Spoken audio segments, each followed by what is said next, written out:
علی بھائی سوال ہے، اللہ نے ایسا کیوں نہیں کیا کہ شروع ہی سے ہر چیز واضح کر کے بتا دی جاتی کہ یہ توحید ہے؟ اس کے علاوہ اگر کسی سے بھی مانگو گے اور وہ مجھ سے مانگ کر آگے دے گا، کیا یہ بھی شرک ہے؟ فقہی احکامات بھی ایک ہی طرح کے ہوتے ہیں آلموسٹ، دوسری کوئی آپشن نہیں ہوتی، تو لوگ اتنی مشکل میں پڑتے ہی نا۔ ہاں جی، پڑھتے نا تو پھر جنت بھی نہ ہوتی۔ ظاہر ہے یہ آزمائش کی وجہ سے ہی ہے نا سب کچھ۔ آزمائش میں آپ کو ڈالا گیا ہے میرے بھائی، اس آزمائش کا ہی فیصلہ جو ہے وہ جنت کی شکل میں ہونا ہے انشاءاللہ، جس میں ایفرٹ پٹ کرنی ہے۔ تو جو کوشش کرے گا اللہ کے لیے، والذین جاہدوا فینا لنہدینہم سبلنا، جو لوگ ہماری راہ میں کوشش کریں گے ہم اپنی راہیں ان کے لیے کھول دیں گے۔ اچھا، لوگ کہتے ہیں نا حق اور باطل میں زمین آسمان کا فرق ہے۔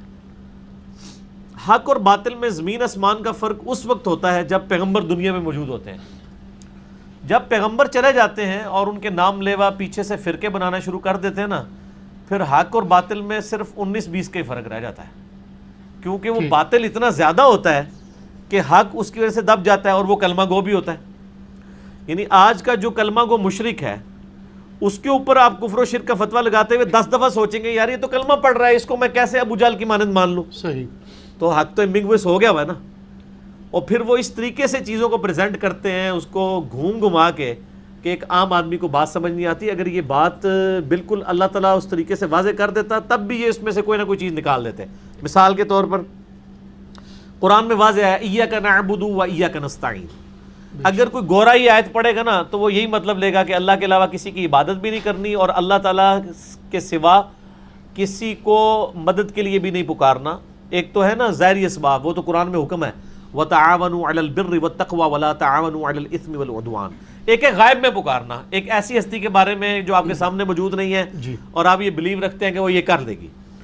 مثال کے طور پہ میں آپ کو کہتا ہوں مجھے پانی پلا دیں، یہ تو ٹھیک ہے، لیکن آپ بغداد میں دفن ہیں یا اجمیر میں دفن ہیں یا لاہور میں دفن ہے اور میں کہتا ہوں جی مجھے پانی پلا دیں، ظاہر آپ نہیں پلا سکیں گے۔ یہ وہی جملہ جو ہے وہ پھر شرک کی کیٹیگری میں فال ہو جائے گا۔ اس لیے ہم کہتے ہیں کہ اس پہ ہمیں کوئی اختلاف نہیں، یہ بات بعد کی ہے کہ جی اللہ نے کسی کو اختیار، جس طرح وہ کہہ رہے ہیں جی اگر اختیار کے ساتھ مانے، ہم کہتے ہیں اختیار دیا ہو تب بھی اللہ نے کہیں یہ نہیں کہا کہ آپ نے میرے علاوہ کسی کو پکارنا ہے۔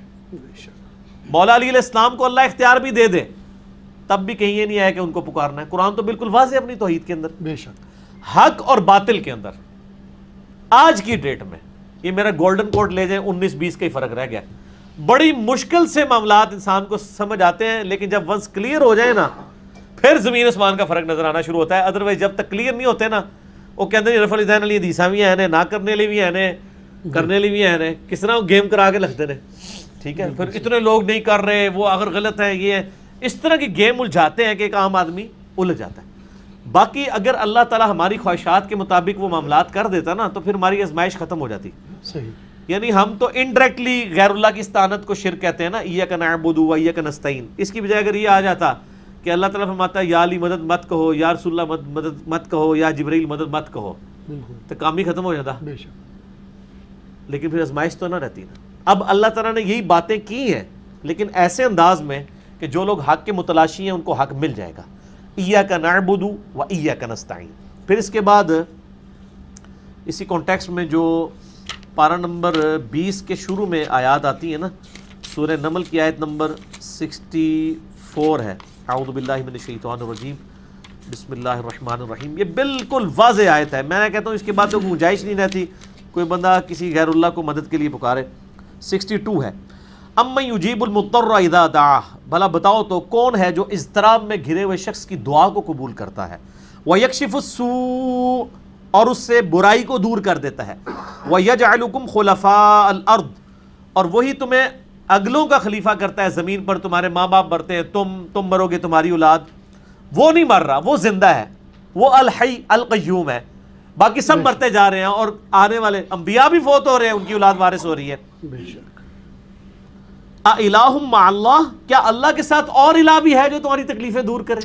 دیکھیں نا سٹارٹ کس سے ہوا، امن یجیب المضطر اذا دعا ویکشف السوء ویجعلکم خلفاء الارض اِلٰہٌ مع اللہ قلیلا ما تذکرون۔ لیکن بہت ہی کم لوگ ہیں جو نصیحت حاصل کرتے ہیں۔ اس میں اکثر ایک حدیث کوٹ کرتا ہوں، میرا اس کے اوپر ایک ریسرچ پیپر بھی ہے، ریسرچ پیپر نمبر 3، دعا صرف اللہ ہی سے، اہل سنت پاک .com پہ، یہ ڈاؤن لوڈ کریں، میرا مسئلہ نمبر 3 بھی اسی پہ ہے، دعا صرف اللہ ہی سے.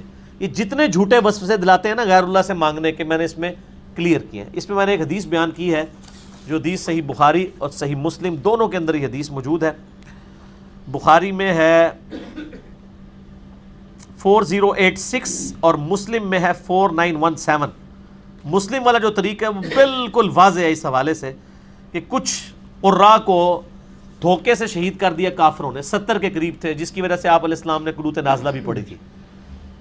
وہ لے گئے کہ ہمیں تبلیغ اسلام کے لیے کچھ اصحاب چاہیے، آپ صلی اللہ علیہ وآلہ وسلم نے اپنے ساتھی دے دیے، انہوں نے دھوکے سے شہید کر دیا. جب وہ مرنے لگے نا، شہید ہونے لگے، اس دوران اس نزع کے عالم میں جب ان کو زخم لگے، تیر لگے، انہوں نے اللہ کے حضور ایک دعا کی، اللہم بلغ عنا نبینا انا قد لقینک. اے اللہ ہمارے نبی کو ہمارے حال کی خبر کر دے کہ بے شک ہم تجھے مل چکے. اور آگے الفاظ ہیں کہ ہم تجھ سے راضی اور تو ہم سے راضی. اے اللہ ہمارے نبی کو ہمارے حال کی خبر کر دے. نبی علیہ السلام دنیا میں موجود ہیں، صحابہ نہیں کہہ رہے یا رسول اللہ انظر حالنا، حالانکہ موجود ہے، دنیاوی زندگی سے حیات ہے، آج قبر کی زندگی سے. نہیں کہا کہ جی یا رسول اللہ انظر حالنا، کہا اے اللہ ہمارے نبی کو ہمارے حال کی خبر کر دے. اس سے میں کہتا ہوں ایک حدیث اور 3 مسائل علم غیب کا عقیدہ صحابہ نے دے دیا کہ اللہ نے ہی انفارم کرنا ہے. دوسرا حاضر و ناظر کا عقیدہ کور کر دیا. حاضر و ناظر کا کیا عقیدہ ہے کہ نبی علیہ السلام جی روحانی طور پہ ہر جگہ موجود ہیں، جسمانی طور پہ تو مدینہ شریف میں ہے. تو سر جب مدینہ شریف کی قبر مبارک سے باہر مسجد نبوی میں تھے، صحابہ کرام تو یہ نہیں مانتے تھے کہ وہ روحانی طور پہ وہاں، ورنہ تو ان کو ڈائریکٹ کہتے. بالکل صحیح. تیسرا استعانت کا عقیدہ، مدد کے لیے پکارنا، نہیں پکارا، اللہ ہی کو پکارا، اور اللہ تعالیٰ نے وحی کے ذریعے نبی علیہ السلام کو مطلع کر دیا. ایک حدیث اور 3 مسائل کور. باقی جس نے حق قبول نہیں کرنا میرے بھائی، اس کے سامنے تو آپ ہزاروں آیات رکھ دیں، ہزاروں احادیث رکھ دیں، اس نے بات کوئی نہیں ماننی. مسئلہ نمبر 3 میرا دیکھ لیں، دعا صرف اللہ ہی سے. اور مسئلہ 43 وسیلہ اور توسل کے صحیح احکام و مسائل، اس میں نے یہ سارے مسائل کھول دیا. جزاک اللہ.